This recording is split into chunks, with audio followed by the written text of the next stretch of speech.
आपल्या तोंडातून बाहेर पडणाऱ्या प्रत्येक मूलध्वनींना थोबाड्यानं इकडे बघा काय म्हणायचं वर्ण. मग आपल्या तोंडातून काय बाहेर पडतंय काय वरण. वरण ते वरण नाही वर्ण तोंडातून बाहेर पडलंय. आ ए ओ ए आ आ ई ई उ का का की की कु कु ख ख ग घ च छ. तोंडातनं जो बाहेर पडतो तो प्रत्येक मूलध्वनी तो काय असतो वर्ण असतो. अ पासून न्य पर्यंत ह्या सर्वांना काय म्हणायचं वर्ण. वर्णामध्ये कशा कशा समावेश होतो स्वर आहेत स्वरादी आहेत आणि व्यंजन आहेत. या सगळ्यांचा समावेश कशामध्ये होतो वर्ण. आता ह्याचा आपण प्रत्येकाचा स्वर म्हणजे काय स्वरादी म्हणजे काय व्यंजन म्हणजे काय हे आपण त्या त्या भागानुसार घेणार आहोत. सुरुवातीला आपल्याला मुख्य वर्ण म्हणजे काय त्याची डेफिनेशन अगोदर जाणून घ्या. आता सांगा वर्ण म्हणजे काय.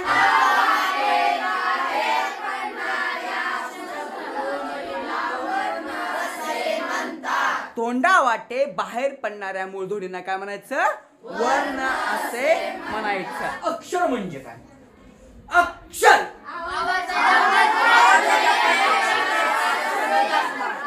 आवाजाच्या काय म्हणायचं अक्षर. नष्ट न होणार काय असतंय अक्षर. जे नष्ट होत आहे का नाही. आवाजाच्या प्रत्येक ध्वनीला काय म्हणायचं अक्षर. अक्षर हे नष्ट होतं का नाही. नष्ट न होणार म्हणजे काय अक्षर. चला वर्ण समजलं अक्षर समजलं भाषा समजली. इथं आहे भाषा इथं नाही. ओके आता पाहूया शब्द म्हणजे काय. चला शब्द म्हणजे काय बाळांनो. शब्द मी सांगितले मी शिकवले रिव्हिजन चालू आहे आपलं. शब्द म्हणजे काय अविक्रमाने आलेल्या अक्षरांच्या समूहाला काय म्हणायचं शब्द. आणि अक्षर कशाला म्हणायचं अक्षर. आणि प्रा हे काय अक्षर. ज हे काय अक्षर. आणि ता काय झालं अक्षर आहे की नाही. ओके प्रा जो ता ठराविक क्रमाने आले. प्रा काय आहे अक्षर. ज काय अक्षर. ता काय अक्षर. आता सपोज मी इथं असा हात ठेवला हे एक अक्षर आहे हे दुसरं अक्षर ज आणि हे तिसरं अक्षर ता. आता हे कसे आले ठराविक क्रमाने. प्रा नंतर कोण आलं ज नंतर कोण आलं ता. ता आलं काय थोबाडं ता ता. ठराविक क्रमाने आले. ठराविक क्रमाने आलेल्या अक्षरांच्या समूहाला काय म्हणायचं शब्द. प्राजक्ता ह्या काय झाला मग आता शब्द झाला की नाही झाला की नाही. माझ्या अक्षरावर जाऊ नका तुम्ही सर तुम्ही अक्षर किती मोठे केले. ज्यांचं अक्षर खराब असते ते सर्वात हुशार माहिती का. जगात जी जी लोक मोठी झाली त्यांचं अक्षरच खराब होतं.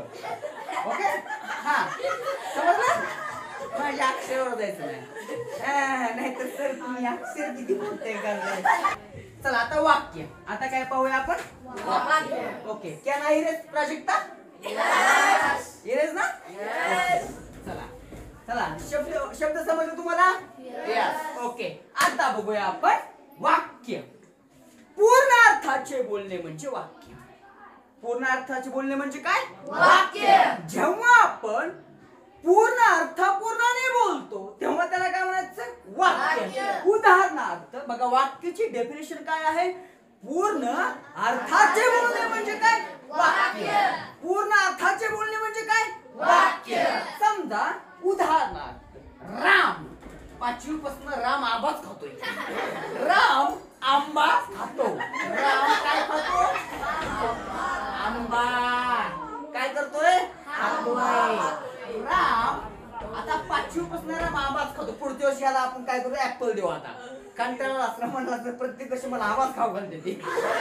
राम आंबा खातो. राम काय करतोय आंबा खातो. आता आंबा काय रामच्या डोक्यात पडला काय पडलाय का नाही. आपल्याला काय सांगायचंय काय शिकायचंय वाक्य म्हणजे काय. पूर्ण अर्थाचं बोलणं म्हणजे काय वाक्य. पूर्ण अर्थाचं बोलणं म्हणजे काय वाक्य. राम आंबा खातो. राम काय करतोय आंबा खातोय आंबा. बरोबर आहे की नाही. समजा मी आता आता या ठिकाणी काय केलं, आंबा हा शब्द खोलला मी. काय केला, खोलला. ओके, हे वाक्य होईल का? पूर्ण अर्थाचं बोलणं आहे का इथं? आहे का? आहे का बाळा? समजा इकडं आता फक्त राम शब्द ठेवला, खातो पण खोललं, हे तर वाक्य पूर्ण अर्थाचं आहे का? वाक्य म्हणजे काय? पूर्ण अर्थाचं बोलणं जेव्हा होतं तेव्हा त्याला काय म्हणायचं, वाक्य असे म्हणायचं. राम खातो पण काय खातोय? भाकर खातोय, भाजी खातोय, भात खातोय, काहीतरी खातोय ना राम. राम आंबा खातो असं जेव्हा आपण लिहितो तेव्हाच ते वाक्य काय होतं, पूर्ण अर्थाचं होतं. त्यामुळे पूर्ण अर्थाच्या बोलण्याला काय म्हणायचं, वाक्य असे म्हणायचं. कायम लक्षात ठेवायचं. आता वाक्य म्हणजे काय समजलं का तुम्हाला? समजलं का? समजलं का? कोणाची काय सर असं कोण आहे का बाबा? सर नाही समजलं, घरी जातो, 4 एकर बाग आहे, 1 एकर काय, काही अडचण नाही. जर मी शिकवलं तुम्हाला नाही समजलं तर घरी जातो. आता एवढं जीव तुळून शिकवतोय तरी सर तुम्ही कितीही जीव तोडा, काय आम्हाला फरक पडत नाही, आम्हाला कितीही बोला, लाजच सोडून दिले आम्ही, त्यामुळे तुमचा कुठे फरक पडणार आहे आम्हाला. हा, here is duster, chair down. चला बघा आता वाक्य म्हणजे काय तुम्हाला समजलं. चला, कुणाची काय अडचण आहे का? सर समजलं नाही आहे का? आहे का कोणाची काय अडचण? अरे बोला की बाबा, बोलाय काय अडचण आहे? बोला ना. समजा मला चक्कर आली, प्रमोद सरांना काय झाली, चक्कर आली, प्रमोद सर इथं पडले क्लास. मी काय म्हणतो, भाई आताच होत की ग, मला घालवायला बसू नका. वेळ तुम्हाला काय केलं पाहिजे, बोलता आलंच पाहिजे. स्थळ काय वेळ पाहून बोललंच पाहिजे. आता बोला म्हणजे मी तुम्हाला एखाद्या गावातलं म्हातारं मेले, सगळे मातीला गेले ते, आणि प्रमोद सरांनी सांगितले बोलायचं हसायचं, आणि म्हाताऱ्यापाशी मेलंय, सगळं गाव जमलंय, अगं गाव रडतंय, सुना रडते त्या, सासवा रडते त्या. मग म्हातारी जिवंत असताना सून कधी प्रेम दाखवत नाही, पण म्हातारी मेले काय होतंय, म्हातारी मेले, अख्खा गाव जमले, जशा जशा बाया येते त्या तशा तशा सुनाचा आवाज जास्तच वाटते. आमच्या आत्या सकाळीच होत्या, आत्याला कधी पाणी पाजलं का तू जीवनपणी? मेल्यावर पुन्हा आत्याच्या सोबत तांब्या घेऊन येते, आत्या थोडं तरी प्याजी वर. कशा म्हणजे काय, विचार व्यक्त करण्याचे साधन म्हणजे काय, वर्ण म्हणजे काय,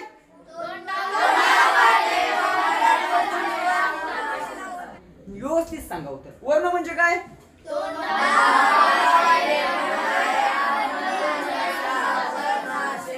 तोंडा वाटे निघणाऱ्या मुलधोरणीला काय म्हणायचं, वर्ण असे म्हणायचं. ओके. अक्षर म्हणजे काय, आवाजाच्या प्रत्येक गुणाला काय म्हणायचं, अक्षर असे म्हणायचं. ओके. शब्द म्हणजे काय,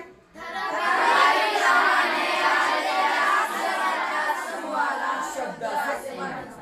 वाक्य म्हणजे काय, वाक्य असे म्हणायचं. आता पाहूया व्याकरण म्हणजे काय.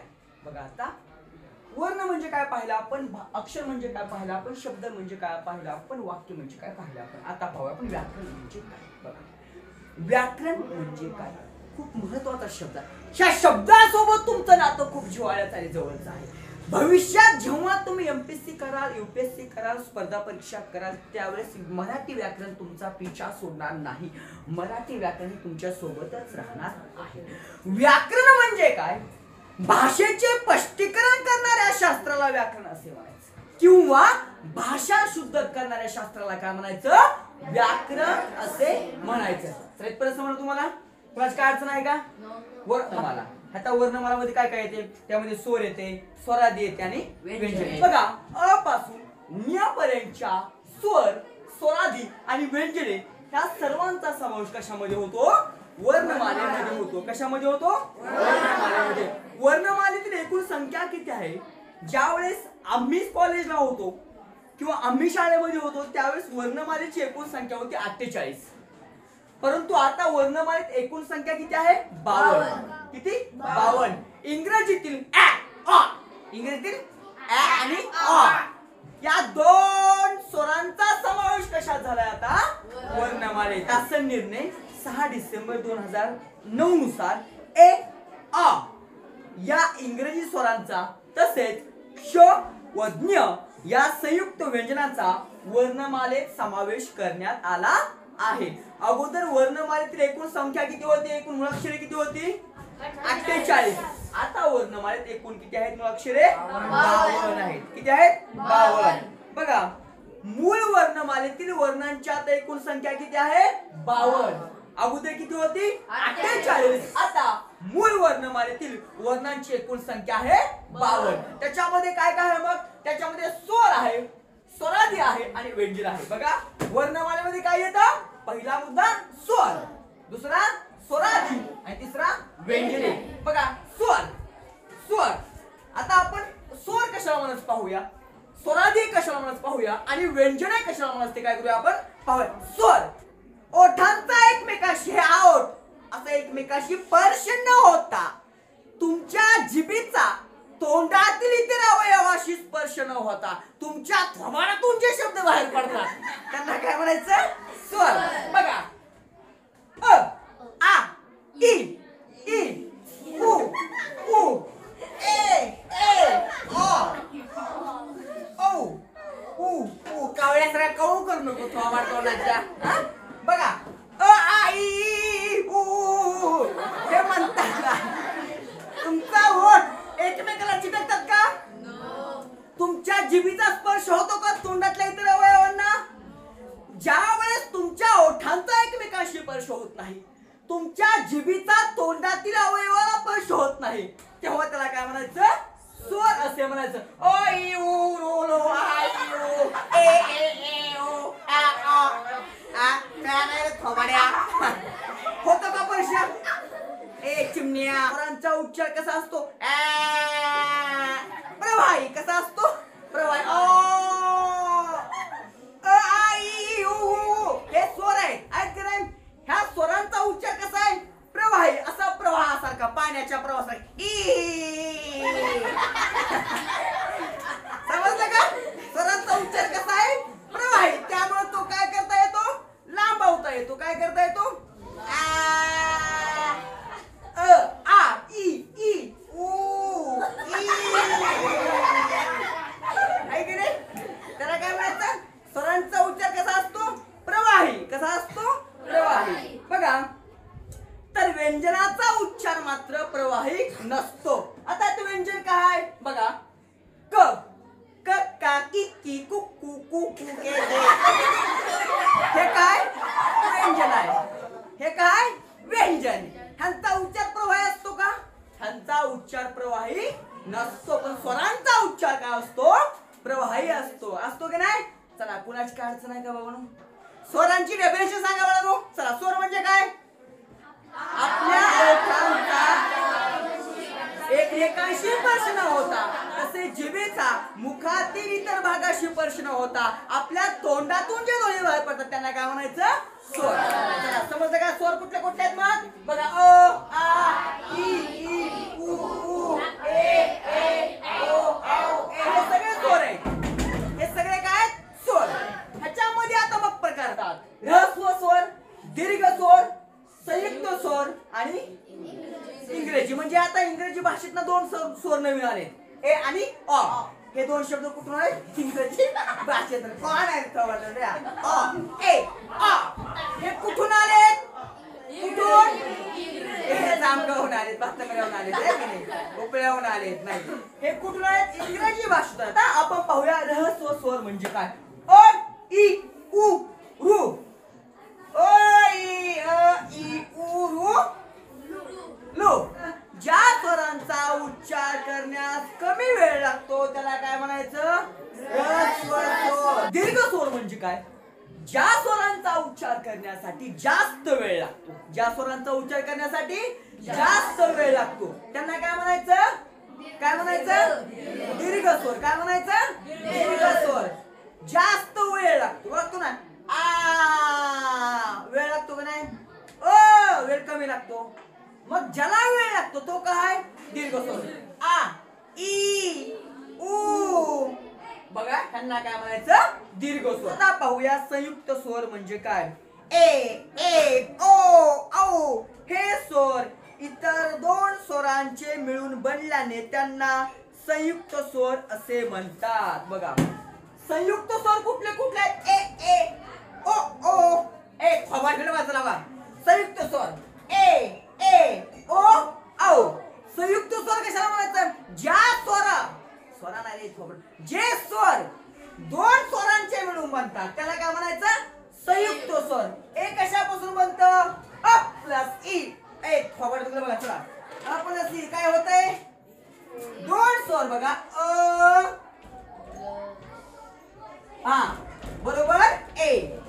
जो स्वर दोन स्वरांचा मिळून बनतो त्यांना काय म्हणायचं? काय म्हणायचं? संयुक्त स्वर. संयुक्त समजलं का? आता हे कशापासून बनतंय? अ प्लस ई. बरोबर काय झालं? ए. मग इथं दोन स्वर आले नाहीत बाळांनो? आले नाहीत? दोन स्वरांचे मिळून काय होतात? संयुक्त स्वर बनतो. संयुक्त स्वर कुठले कुठले? ए ए ओ औ. समजलं? समजलं? आता बघा इंग्रजीतून आलेले स्वर ए आ. ए आणि अ हे कुठून आले स्वर? इंग्रजीतून. कुठून आले? इंग्रजीतून. मग आता एकूण स्वर किती झाले तुमचे? किती झाले? 1 कोटी है का नाही? 14 स्वर किती झाले एकूण? 14. एकूण वर्ण किती आहेत रे बाबा? वर्णमालेतील वर्णांची संख्या किती आहे एकूण? 52. ह्याच्यामध्ये काय आहे वर्णमालेमध्ये? स्वर, स्वरादी, व्यंजने. एकूण स्वर किती आहेत? 14. एकूण स्वर किती आहेत? 14. चला स्वर मध्ये कुणाची काय अडचण आहे का? असेल तर विचारा बाळा. असं हो का? तुम्हाला नाही समजलं? 4 एकर द्राक्षाची बघा 1 एकर क्षेत्र आहे. काही अडचण नाही. 10 गाय घेतो 10 म्हशी घेतो. काय घास 1 एकर लावतो. पाणी करतो, चारा वैरण करतो, तिथेच बसतो. नाही समजलं तुम्हाला? समजलं की ना? थोबा तोंडाचे नो. सांगा रसोसर म्हणजे काय?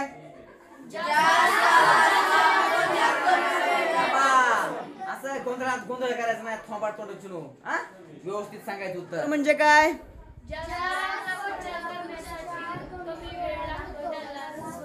ज्या स्वरांचा उच्चार करण्यासाठी कमी कालावधी किंवा वेळ लागतो त्याला काय म्हणायचं?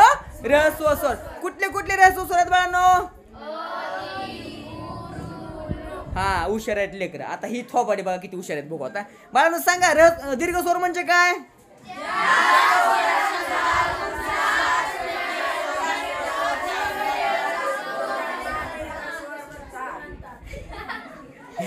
काय येई ना गेले की शेवटी स्वर म्हणतात. ज्या स्वरांचा उच्चार करण्यास जास्त कालावधी लागतो त्याला काय म्हणायचं? दीर्घ स्वर. कोणते कोणते दीर्घ स्वर आहेत मग बघा? ई उ. ओके. संयुक्त स्वर कोणते कोणते आहेत? ए ए ओ औ. आणि इंग्रजीतून आलेले स्वर कोणते कोणते आहेत? करेक्ट. ओके. एकूण स्वर किती आहेत? एकूण स्वर किती आहेत? 14. हा जो चार्ट आहे का? हा चार्ट उद्या सरांनी पाठ करून यायचा. तुम्हाला समजलंय? नाही समजलं मला 2 वेळेस विचारा, 3 वेळेस विचारा, 10 वेळेस विचारा, 100 वेळेस विचारा, 200 वेळा विचारा. पण मी विचारलं समजलंय का? सर समजलंय. आपण सांग म्हटलं की उद्या सांगतो. असला प्रकार अजिबात करायचा नाही. ओके. आजच सांगायचं. इतकं म्हणजे जीव तुडून शिकवते म्हटलं सांगता आलंच पाहिजे. मी मेलो तर माड्याला मातीला आल्यावरती तुम्हाला राखीचा स्वर सर नाही स्वर म्हणता आलं पाहिजे. सर झाल्या खड्ड्यात पण स्वर म्हणता आलं पाहिजे. ओके. चला आता स्वर समजलं. आता पाहूया आपण स्वरादी. काय पाहूया? स्वरादी. बघा 14 स्वर आहेत आणि 2 स्वरादी आहेत. स्वरादी किती आहेत? 2. आणि व्यंजने किती आहेत? 36. व्यंजने किती आहेत? 36. स्वरादी किती आहेत? 2. आणि व्यंजने 36. 36 प्लस 2 किती झाले? 38 प्लस 14 किती झाले? आणि एकूण वर्णमाला किती झाले आपल्या? किती झाले? 52. बरोबर आहे. त्याच्यामध्ये आपण आता काय पाहिलं? स्वर. आता काय पाहायचं? काय पाहायचं? स्वरादी. सगळ्यात सोपं आहे. मी आहे म्हणजे सगळं सोपंच असणार. एकाच उच्चार स्थानातून निघणाऱ्या स्वरांना काय म्हणायचं? सजातीय स्वर. अ आ हे काय झाले? सजातीय स्वर. परंतु भिन्न उच्चार स्थानातून निघणाऱ्या स्वरांना काय म्हणायचं? विजातीय स्वर. म्हणजे अच्या पुढे भिन्न म्हणजे वेगळा स्वर आला, त्याच्या विरोधातला स्वर आला तर तो कुठला स्वर आहे? विजातीय स्वर. अ ई हा काय झाला? विजातीय स्वर. अ आ हे काय झालं सजातीय स्वर. इ ई हा काय झालं सजातीय स्वर. उ अ उ हा काय झाला विजातीय स्वर. समजलं सजातीय स्वर आणि विजातीय स्वराचा फरक समजला तुम्हाला महत्वाचा आहे बरं का. हे सजातीय स्वर आणि विजातीय स्वर हे काय महत्वाचं आहे. चला स्वरामध्ये कोणाच काय अडचण आहे का आता असं ते विचार करा. पाहायचं आपल्याला स्वरादी. स्वरादी किती आहेत दोन. कोणत्या कोणत्या अम आणि आहा. मग स्वरादी म्हणजे काय ज्याच्या पूर्वी स्वर आहे त्याला काय म्हणायचं स्वरादी. ज्याच्या पूर्वी स्वर आहे त्याला काय म्हणायचं स्वरादी. अमचा उच्चार करताना अगोदर अम येते की नाही येते की नाही.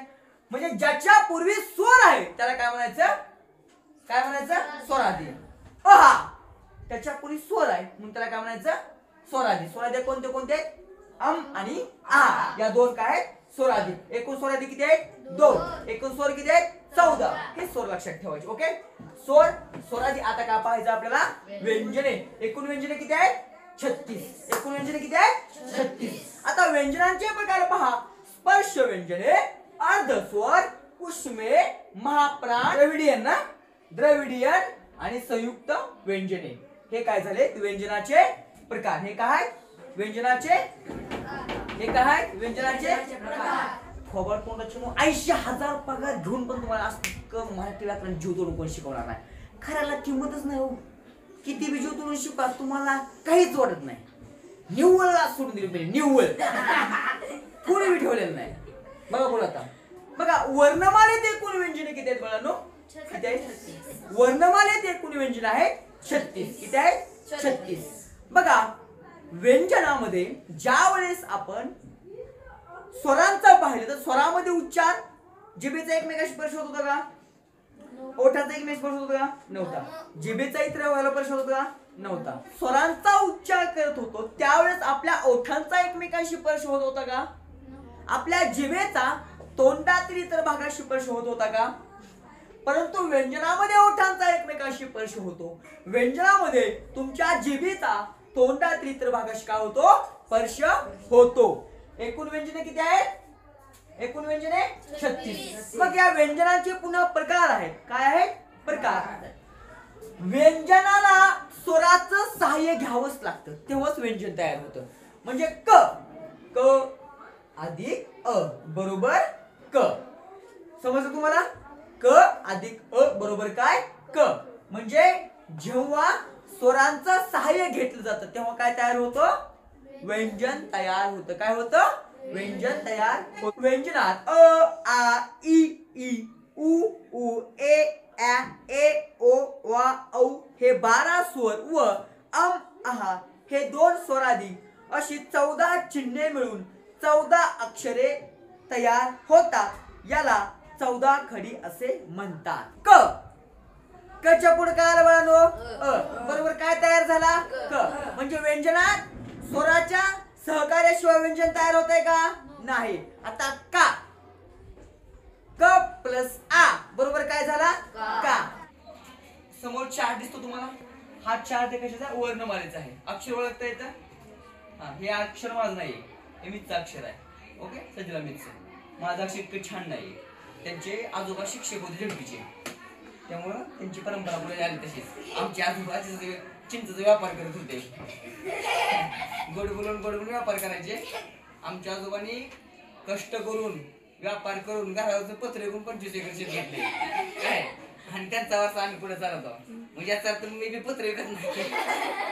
शब्दांचा उच्चार करताना ज्या शब्दाचा उच्चार करताना शेवटी स्वराचं सहाय्य घ्यावं लागतं त्याला काय म्हणायचं स्पर्श व्यंजन. नीट ऐका बाळांनो. ज्या शब्दाचा उच्चार करताना शेवटी स्वराचं सहाय्य घ्यावं लागतं त्याला काय म्हणायचं स्पर्श व्यंजने. स्पर्श व्यंजने एकूण किती आहेत 25. स्पर्श व्यंजनाचा उच्चार करताना जिभेचा तुमच्या तोंडातील इतर भागाशी काय होतो स्पर्श होतो म्हणून त्याला काय म्हणायचं स्पर्श व्यंजने. काय म्हणायचं स्पर्श व्यंजने. समजलं. स्पर्श व्यंजनांना सुद्धा काय म्हणतात स्वरांत असेही म्हणतात. काय म्हणतात स्वरांत असेही म्हणतात. असं हे पूर्ण काय होतं का बाळांनो नाही. मग आता हे काय आपलं व्यंजन आहे. व्यंजनात काय मिळवला की स्वर काय बनतं अक्षर काय बनतं अक्षर बघा काय स्वर क अधिक अ बरोबर काय तयार झालं अक्षर सॉरी क काय तयार झालं क व्यंजनात स्वर मिळवला की काय तयार होतं अक्षर समजलं मॅडम तुम्हाला समजलं बघा स्पर्श व्यंजन पाहतो आपण काय पाहतोय स्पर्श व्यंजन चला स्पर्श व्यंजनामध्ये कोणाची काय अडचण आहे का असेल तर स्पर्श व्यंजनात कोणाची काय अडचण आहे का असेल तर विचारा मला स्पर्श व्यंजनामध्ये कोणाची काय अडचण आहे का नाही आता बघा स्पर्श व्यंजनाचे प्रकार आहेत स्पर्श व्यंजनाचे दोन प्रकार आहेत कठोर व्यंजने आणि मृदू व्यंजने लक्षात कसं ठेवायचं बघा क च ट त प क च ट त प कच्या पुढे काय येतंय ख क ख ग घ च छ ट ठ आणि प फ क क च ट त प एवढे 5 शब्द लक्षात ठेवा कठोर व्यंजनामध्ये बघा ऐका बाळांनो क च ट त प हे 5 शब्द आणि यांच्या पुढचा एक अक्षर घ्यायचं कच्या पुढे काय येतंय ख ते पण कशामध्ये येणार कठोर व्यंजनात च च्या पुढे काय येतंय छ ते कशात येणार कठोर व्यंजन क च ट च्या पुढे काय येतंय ठ ते कशामध्ये येणार कठोर क च ट त च्या पुढे काय येतंय ते कशात येणार कठोर क च ट त प च्या पुढे काय येतंय छ प च्या पुढे फ फ ते कशात येणार कठोर व्यंजन कठोर व्यंजने कशी लक्षात ठेवायची क च ट त प त्याच्या पुढचा एक शब्द घ्यायचा समजलं आता पाहूया मृदू व्यंजने ग ज ड द ब ग ज ड द ब यांचा समावेश कशात होतो मृदू व्यंजनात मग फक्त ग ज ड द ब चा नाही बाळांनो तर ग च्या पुढचं एक अक्षर घ्यायचं तुम्हाला ग च्या पुढे काय येतंय ग ग ज ड द ब यांचा समावेश कशात होतो मृदू व्यंजनात त्यांच्या पुढचं एक अक्षर घ्यायचं ग च्या पुढे काय येतं ग ज च्या पुढे काय येतं ड च्या पुढे काय येतं ओके ग ज ड च्या पुढे काय येतं द च्या पुढे ध त्याचा समावेश कशात होणार मृदू व्यंजनात ग ज ड द ब च्या पुढे काय येतं ब त्याचा समावेश कशामध्ये होतो मृदू व्यंजनात समजलं क च ट त प कठोर वर्ण ग ज ड द ब मृदू सॉरी कठोर व्यंजनच ना आणि ग ज ड द ब मृदू व्यंजने समजलं बघा अनुनासिके म्हणजे काय ज्यांचा उच्चार नाकातून होतो त्यांना काय म्हणायचं अनुनासिके दारू ना न म बघा ड म्हणा ड ड नाकातनं बघा हवा बाहेर येते हवा जीव द्या ओके ड रु ना ना मा येते का नाही दारू ना ना मा येते का ज्यांचा उच्चार थांबा राहू द्या नाकातून बाहेर दुसरं काय बाहेर करणार का ओके ज्यांचा उच्चार नाकातून होतो त्यांना काय म्हणायचं दारू ना ना म अनुनासिके किती बघा 5 ड रु ना ना म यांना काय म्हणायचं अनुनासिके बघा उष्मे पाहिला आपण अनुनासिके पाहिले आता पाहूया अर्धस्वर आता काय पाहायचं अर्धस्वर य र ल व यांची उच्चार स्थाने अनुक्रमाने इ रु ल उ या स्वरांच्या उच्चार स्थानावरच असल्याने या व्यंजनाचा वरील स्वरांशी निकटचा संबंध आहे म्हणून यांना अर्धस्वर असे म्हणतात ओके य र ल व शेष पण येते ना नाही शेष उष्मे घेतले का ओके बघा